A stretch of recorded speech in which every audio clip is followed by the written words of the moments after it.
me, Jasmine again, and welcome to the best day of my life. I'm in such a good mood.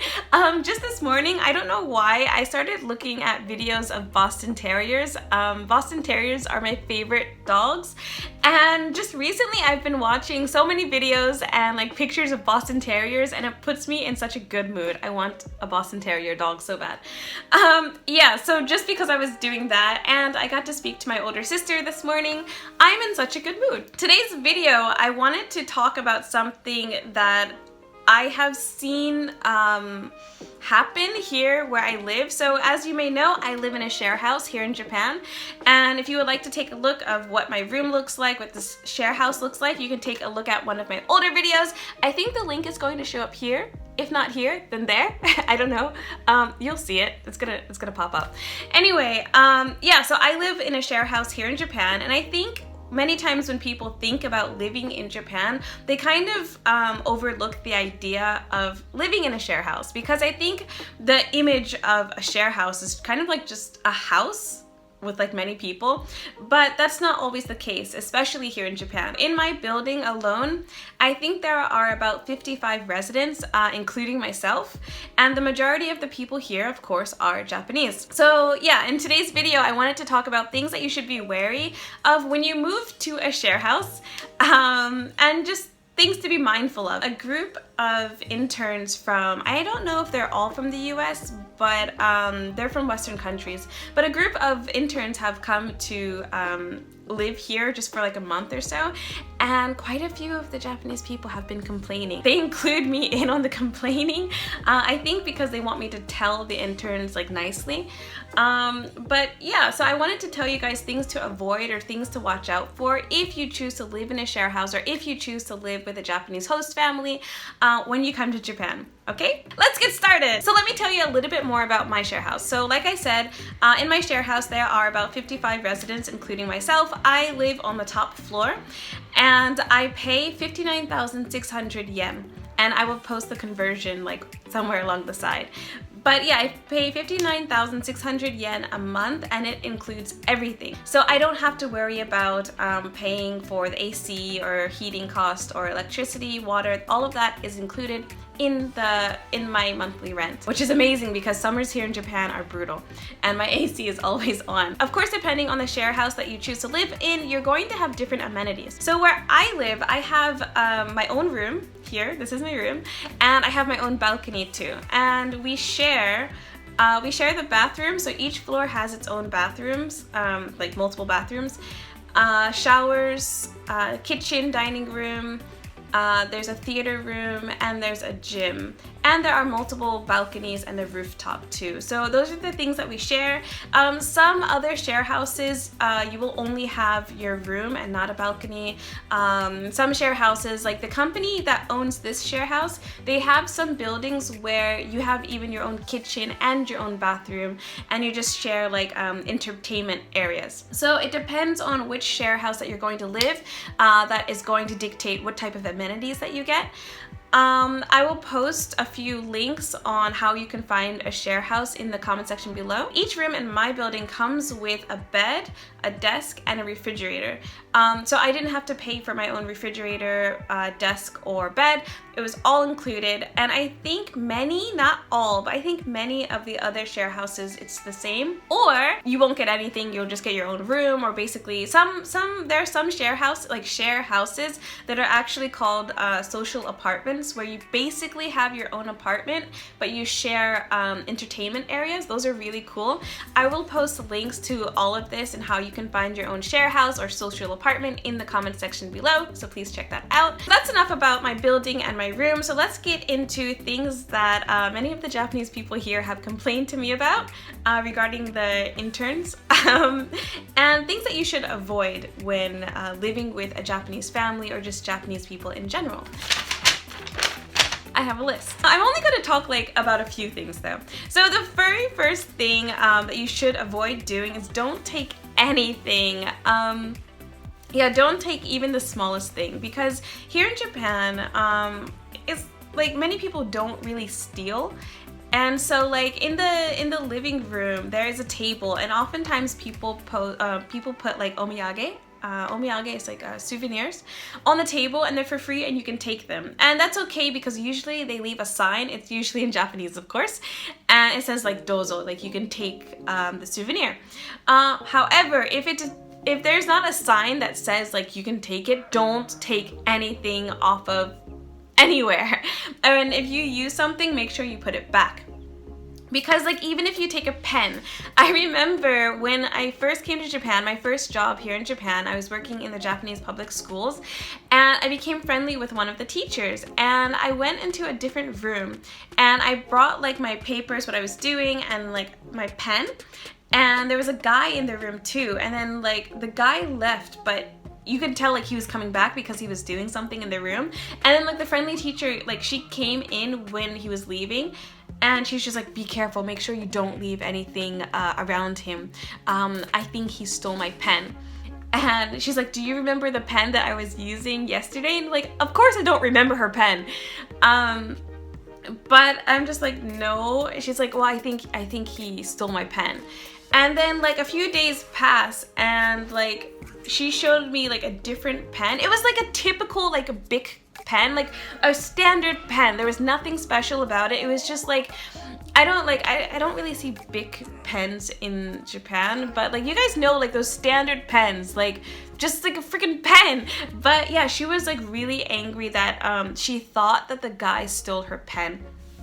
And she would not let it go either, because she brought it up a few times, and yeah, like she never confronted him about it too. Like that's Japan for you.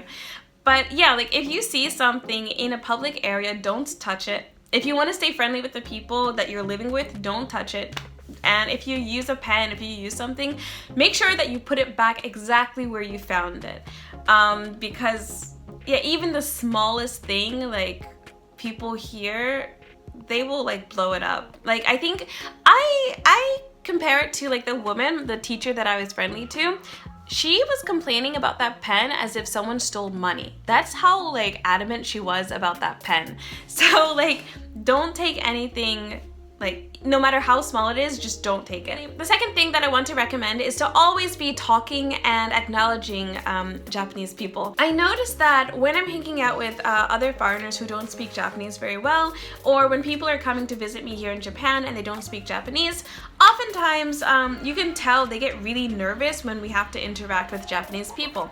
And they get so nervous to the point that when a Japanese person does something or gives them something, that they don't even say thank you. Sometimes they'll like nod a little bit, but they don't say thank you. One person I met, they knew that you shouldn't say arigato. It's not that it's bad to say arigato, but it's better to say arigato gozaimasu.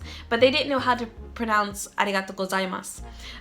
So they just didn't say anything, but it comes off as like really rude if you don't say anything. So Japan is really big on manners.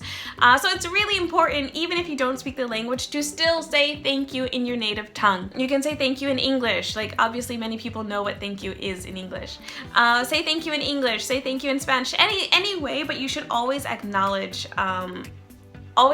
like a gift that someone gives you, or like if you have to go through people, you should always say excuse me, because even if the Japanese people don't understand exactly what you said, like the gesture is appreciated. Because living, like I said, interns have come in my building, and some of the Japanese people have complained that some of the foreigners here are rude because they're not responding. They just take things. But I understand where the foreigners are coming from, because it can be like, having traveled to, like when I went to Taiwan, I know how to say thank you like in Chinese and Mandarin, but like when you're surrounded by so many people that don't have the same culture as you, don't have the same language as you, you kind of like tense up, and you don't want to make a mistake, so you don't do anything. But that's a mistake. Not doing anything is a mistake. So my second recommendation is to talk. Even if you don't speak Japanese, talk, so you don't come off as rude and start like some drama because you didn't know what to do. The third recommendation that I want to make is, if this is really specific to if you're living in a share house, or if you're living in a Japanese host family too, this is really important, to always check where you can wear slippers and where you shouldn't wear slippers. So many people know that when you enter a house or an apartment in Japan, you should take off your shoes, but there are also slippers that you should wear in the house. And it's kind of rude, or it looks like it seems dirty if you wear like you're just like bare feet in the house and you're just like walking on the floor. Not only that, in the share house or in the house, whatever, usually there are slippers for the bathroom and there are slippers for like the shower room, or like, well, where I live, because I'm in a share house, there are slippers for the shower room, and there are areas where you should not wear your slippers inside the house. So one of the biggest complaints that I've received from the Japanese people, even the cleaner here, because we have a cleaner, is that some of the interns here, they wear their slippers like in the shower area, or they wore like the wrong shoes in different rooms. And like when the cleaner was telling me this, and like we were talking in the kitchen with other Japanese people, their reactions were just kind of comical because it was really serious to them. Like they were really offended, and I understand like it's against their culture and everything, but me being a foreigner, I can understand that, like, well, we just don't know. Like, they don't mean any harm from it, they just don't know. But yeah, please make sure when maybe I should show this video to them, but when you are living in a Japanese house, or if you're living in a Japanese share house, make sure that you wear the right slippers inside the rooms. And do not take the bathroom slippers outside of the bathroom. That is a big no-no. You will know how to do this or when to do this if like if you're going to the bathroom and if you see like a row of slippers, that means you should take your slippers off and then switch to the bathroom slippers, and make sure that you do not take the bathroom slippers outside of the bathroom. Otherwise, if there is like an elevation in the house, usually you leave your slippers at the below level, and then you go up on the step without your slippers. Right now in the shower room, there are like what, 2 or 3 signs saying like, leave your slippers off. In English, in correct English too. That's a big thing. They had to, that means that they had to talk to like an English person to get the right grammar for it. Yeah, the fourth and last recommendation that I wanted to make is to know how to get rid of your trash. So this is another complaint that the cleaner has talked to me about. Let me start with in the US. So in the US, not that many people recycle. My dad particularly would recycle, but like we didn't recycle everything. And for the most part, I feel like most Americans just throw everything in the trash and then leave it for the garbage disposal or garbage people to pick it up. Here in Japan, that is definitely not the case. So in Japan, there are not trash cans. There aren't usually trash cans like out in public. If you have trash, either you have to go to a convenience store to get rid of it, or you have to take it home and get rid of it yourself. And when you are recycling, or when you're at home, everything is recycled basically. So you have to get trash bags for the different types of recycling, and you get the trash bags in your local supermarket. So you can't go to a supermarket like all the way across town and use the same trash bags. No, you have to go to the supermarket in your neighborhood or the convenience store in your neighborhood and get trash bags so they know like where this trash is coming from. And if you do not recycle correctly, then most likely the trash people will not take your trash. If you have any questions on how to recycle properly, then you can just Google, I guess. Yeah, so for the most part in my area, the green color bags, the green, should I just show you guys? No, like if I show you guys can tell like where I live. But yeah, usually for me, the green bags are for like burnable stuff. I think like the orange bags are for like bottles. I don't know, but you guys can Google. It is a little bit difficult if you're not used to it, but that is a huge complaint because living in a share house, I don't know how all of the other buildings do it, but living in a share house, because we have like a cleaner, if the trash people do not take the trash, then either she has to do it, or sometimes she she goes through the trash and she tries to identify who the person is. Because we have like mail and stuff, like maybe our address is on like an envelope that we threw away. She's really good at identifying whose trash bag it is. No, I didn't get called out, but I'm always scared. Like I'm always terrified to get rid of my trash because I don't know if I did things right. Like I researched and I Googled, like I think this goes in this bag and this this goes in this bag. And like every day, like there's a different type of trash removal service, so you can't just throw out all of your trash on the same day. Of course, I think every district is different, but in my area, like the burnable items are picked up every Monday, Wednesday, and Friday. So today I have to get rid of my green bags. And then like other stuff is picked up different days. But yeah, I'm always terrified when I'm throwing things away, like to the point that I kind of sneak out of my building because I'm pretty sure I did things right, but I'm not 100% positive. And yeah. So those are my recommendations for if you plan to live in a share house or if you plan to live with Japanese people. Again, these are only 4 major complaints that I have received from the Japanese people living in my building, and it seems like really serious to them.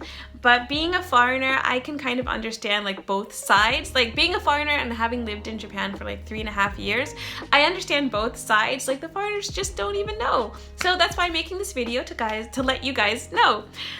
Please let me know if there is anything else that you think I should have mentioned. Yeah, don't forget to like, comment, subscribe, and follow me on Instagram and Facebook, and I will see you guys again next time. Bye!